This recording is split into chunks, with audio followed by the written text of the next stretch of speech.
আমাদের চারপাশে প্রকৃতি যখন শান্ত হয়ে থাকে তখন তার গভীরে এক বিশাল কর্মযজ্ঞ চলতে থাকে।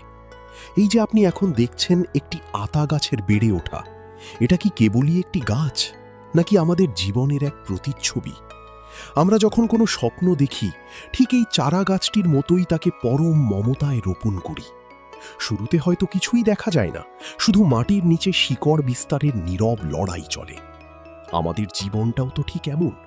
সাফল্যের দেখা পাওয়ার আগে আমাদেরও অনেকটা সময় মাটির নিচে অন্ধকারের সাথে লড়াই করতে হয়, ধৈর্য ধরতে হয়।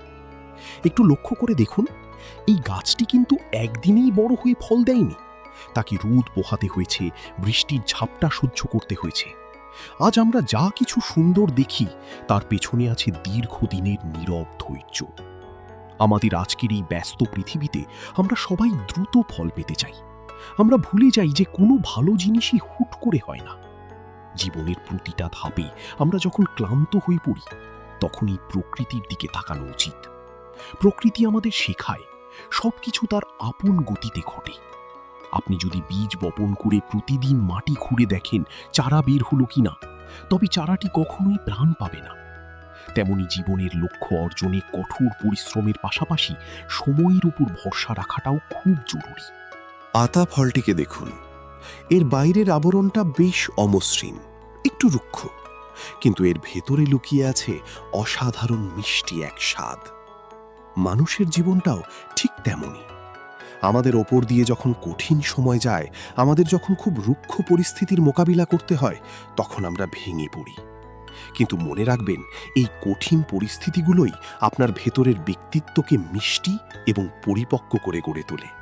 আজ আপনি যে সংগ্রামের মধ্য দিয়ে যাচ্ছেন, সেটিই একদিন আপনার জীবনের সবচেয়ে মিষ্টি অর্জনে পরিণত হবে। বাইরের কাঠিন্য দেখে ভয় পাবেন না, বরং বিশ্বাস রাখুন আপনার ভেতরে যে সম্ভাবনা আছে তা একদিন সবাইকে মুগ্ধ করবে।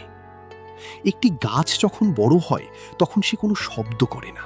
সে নীরবে বেড়ে ওঠে এবং একদিন ডালপালা মেলে সবাইকে ছায়া দেয়। আপনার কাজগুলোকেও ঠিক তেমন হতে দিন। আপনার পরিকল্পনা, আপনার পরিশ্রম সবকিছু হোক নীরব। চিৎকার করে দুনিয়াকে জানানোর দরকার নেই আপনি কি করছেন, বরং আপনার সাফল্যকেই কথা বলতে দিন। যখন আপনার প্রচেষ্টায় ফল আসবে, তখন চারপাশের মানুষ এমনিতেই তা দেখতে পাবে। মনে রাখবেন, বাগানে যখন ফুল ফোটে বা ফল ধরে, তখন প্রজাপতি বা পাখিদের দাওয়াত দিতে হয় না, তারা নিজ থেকেই চলে আসে। আপনিও যদি নিজের যোগ্যতাকে গড়ে তুলতে পারেন, সুযোগ আপনার দরজায় নিজে থেকেই কড়া নাড়বে। আজকের এই বাগান দেখার মুহূর্তগুলো হয়তো আপনার মনে একটু হলেও প্রশান্তি দিচ্ছে।